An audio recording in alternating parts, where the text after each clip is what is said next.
Hey guys, what's up? Sarah Michael 1 here, and we're back with another and our last Overwatch roster analysis. Overwatch League roster analysis. Today we're doing the London Spitfire, and I want to just get right into it. So, the Spitfire went 1-1 in the preseason. They lost to the Los Angeles Gladiators to everyone's surprise 3-1. And they beat the San Francisco Shock for nothing. So, I feel like the Gladiators was just a misstep. So I really wouldn't worry about London Spitfire. I'm ranking them as the #1 team. I think they'll finish first in the whole Overwatch season, but I don't have them as a favorite to win it all. So let's just continue on with this roster analysis, who I think is going to be the best in the regular season. And I think they're only going to lose about 2 to 3 matches. They're going to drop 2 or 3 this whole season because the Atlantic Division is kind of a joke for them. Besides for New York, I guess. I think New York will be the main team in the Atlantic, giving them trouble. So, their roster for their DPS players are Birdring, Rascal, Prophet, Hurag. For their flex, they have Fury and Woolhall. For tank players, it's Fissure and Jester. And their support players is Hago, Pune, Closer, Badosin, and Nuts. So, let's get this underway. I should state again that this roster is the full GC Busan roster. 4 members are from the Chengdu Panthera roster, and 2 members are just from random other teams. I'll point it out. Well, it's going to be obvious as we go through. But anyways, let's start with number 20, Birdring. Yes, number I forgot. Birdring is a really great Genji player, or Tracer player. You can also flex on the Genji and Widowmaker. For most of his career, he played for Team Chengdu Uncia. He got moved up to Panthera more recently, and he's really just shown that he's one of the best DPS in probably the entire league. Him and one of his teammates are probably going to compete for who's the best DPS in the league. That's going to be very fun to watch. So, for team, we'll go over his roster now, or the actual tournaments that he's played in. So for the Overwatch Apex Season 1 with Chengdu Uncia, they finished 3rd to 4th with a 2-3 loss to Envious. In Apex Season 2, they finished 5th through 8th, going 1-2 in the second group stage. Then he went to Team Chengdu Panthera for Apex Season 3. They finished 2nd with a 3-4 loss to Lunatic High. And in the Seoul Cup, they finished 2nd with Team Cloud9 Chengdu, technically. Finished 2nd with a 1-3 loss to Lunatic High. And in Apex Season 4, they finished 3rd with a 4-0 win over NC Foxes. Birdring is a big reason that the Chengdu squads were really successful. He is an extremely talented hit scan, and he can play really well on the projectile heroes too. So on to the next player, number 27, Rascal. Rascal is the additional Chengdu Panthera DPS player that they brought on board.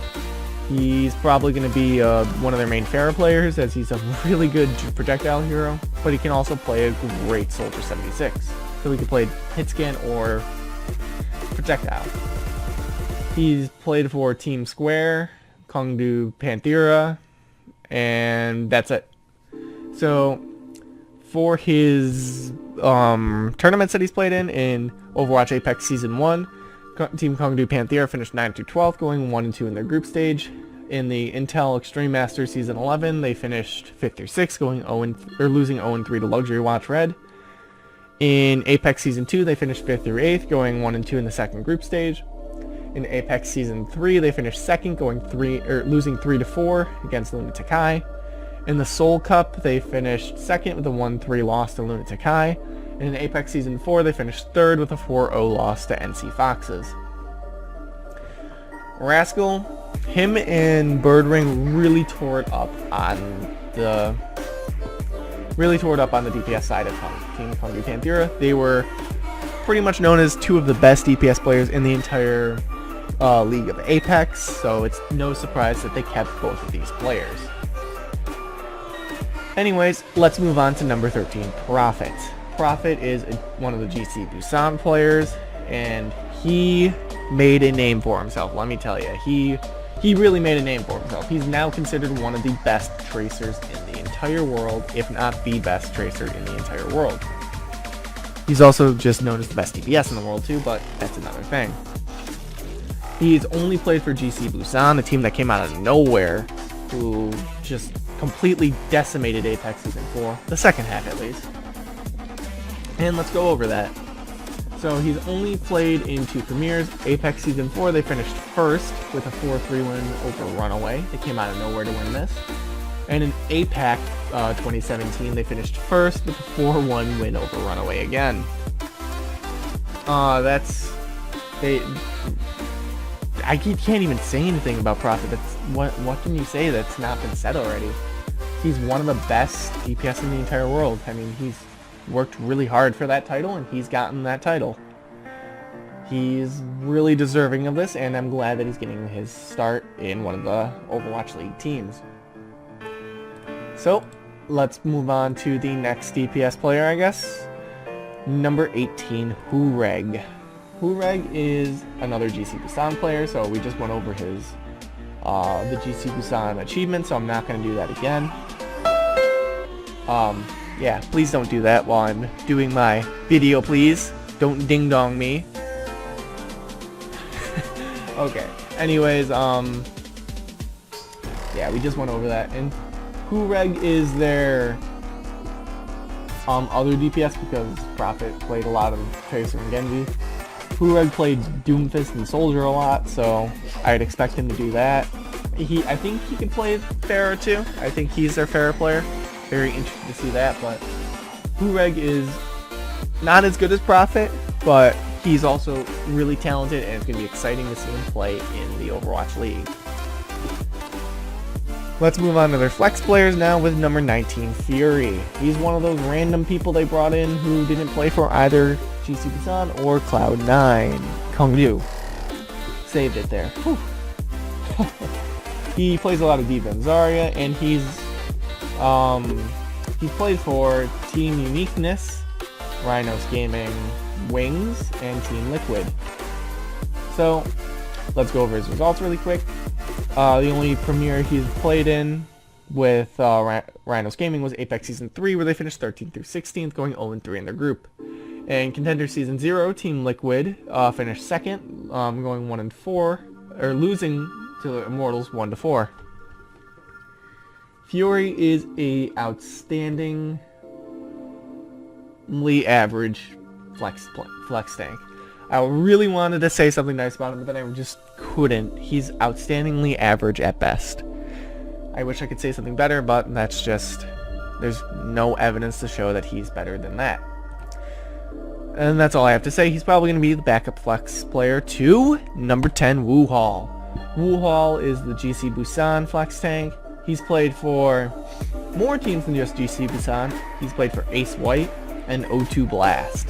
However, his premieres are the same as the other GC Busan players, so we won't go over them again.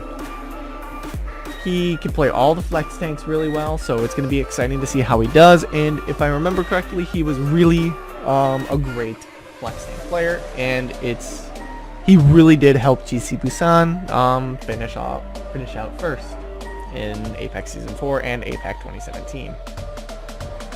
I'm really happy to see that all these GC Busan players are on its squad. It's going to be really fun to watch. So, let's move on to their main tanks, I guess, with number 1, Fissure. Fissure is one of the Cloud9 Kongdu players, or Kongdu Panthera players that came onto the roster. He is kind of a newer player, having only played in Apex Season 2 and 3 and 4 with Panthera. Apex Season 2, he finished 5th through 8th. Panthera went 1 and 2 in their group. Apex Season 3, Panthera finished 2nd, losing Lunatic High 3-4. Apex Season 4, Panthera finished 3rd with a 4-0 win over NC Foxes. I don't remember too much about Fissure, to be honest, but because Panthera's main thing was their DPS were really good. But if you're on Kongdu Panthera, you were probably an outstanding player, so I'm not going to doubt him. Their next player is Gesture, I think. He's played for GC Busan, so he has the same results as the GC Busan roster, but he's really good on Winston, and he's never played on Reinhardt, or I don't think he's played an outstanding Reinhardt, if any at all. That's going to be a really interesting thing for Gesture, how he's going to adapt to meta flexes, in case Reinhardt or Orisa ever overtake Winston as the main tank in the meta. I wonder how he'll do. Either way, Gesture is one of the best tanks in Korea, so it's going to be really exciting to see him play. We're moving on to the supports, and we're going through this analysis really quickly because they all played for like the same team. We'll start with GC Busan's flex support, Hago Pyun. I don't know how to pronounce that. Again, he's a GC Busan player, so he's played in the same tournaments as GC Busan. He's going to be an exciting player to watch because he really performed well on Zenyatta. I was kind of stunned at how well he played Zenyatta for being a new player. And I can't wait to see if he can keep the same level of play up. I'm thinking no, but hopefully he proves me wrong. Move on to the next player, which is the GC Busan main support, Closer. He's actually interesting because we can actually talk more about him than most of the other GC Busan players, as he's played for other teams. However, in no Premier or Major tournaments. He's played for Masters of Mouthwatch, Oppa Danawawa, and MVP Space. However, he didn't play for any of those teams in... He played for MVP Space in Apex Season 3, where they finished 9th through 12th, going 1 and 2 in the group stage. That's interesting, but that's all the differences between them, because in GC Busan he's finished the same with all the other GC Busan players, so that's pretty interesting that he played for more players. More teams. I didn't know that. Closer, I remember being a pretty good main support player, and I hope he can keep that up, as his Lucio was really good, but his Mercy's shaky at best. And a player with no number for some reason, Bedosin, who's the flex support for Team Kongyu Panthera. However, he's also played for WNV Teamwork and Cloud9 Kongdu Uncia. And then he also played for Team Kongdu Panthera when they played in the Apex Season 4, where they finished 3rd, losing for Oda and T Foxes. He also played for them in the Seoul Cup, where they finished 2nd, losing 1-3 to Limited Kai. Bedosin, I don't really remember much about him because he only played in one tournament, like watching wise, but again, if you play for Cloud9 Kongdu or Kongdu Panthera, you're already proving you're an outstanding player. So I'm really excited to see him play in the preseason, or in the regular season. Finally, let's go over their last player, number 8, was it? Number 8, Nuss, who played for neither GC Busan or Kongdu Panthera. He's played for Quix X and Meta Athena. So I'm going over his tournaments really quick. He's only played in Apex Seasons 2 and 3. In Apex Season 2, they finished 4th with a 1-3 loss to Luxury Watch Blue. And in Apex Season 3, they finished 7th through 8th, going 0-2 in their group stage. Or in the second group stage. And he was the better... Or no, he's a flex support. My bad. Flex support. I think I called him main support. He did really well in the preseason, I'm pretty sure. He played pretty good Ana Zenyatta. He might have been playing a bit of Mercy, but I know his main thing is flex support, so that's what we could see him play in the future. So, what do I think about this London roster overall? Stacked. They're a super team, which means they're going to do outstanding in the regular season, but they're going to fall flat on their face in the playoffs. That's how super teams always work. They have outstanding talent, and they have a lot of trade potential. They can trade a lot of good players for maybe young talents that they can get in the future. I'm really looking forward to how this team operates and how this team will do in the regular season, and if I actually predicted them right in the regular season to beat out Seoul, purely because the division they're in is weaker. Because think about it, Seoul has to deal with the Dallas Fuel and Los Angeles Valiant, and possibly, I guess, the who are they? San Francisco Shock and Los Angeles Gladiators, if they prove that they're up to par with the other teams, which I don't think they are, but maybe they will be. London Spitfire, on the other hand, have to deal with just the New York Excelsior and maybe Houston if Houston puts up that top 4 performance that I think they can. So it'll be interesting to see how London does, and I'm excited to watch their preseason performance. Thank you guys so much for watching the series, and hope you guys tune into the Overwatch League like I will be. See you guys later.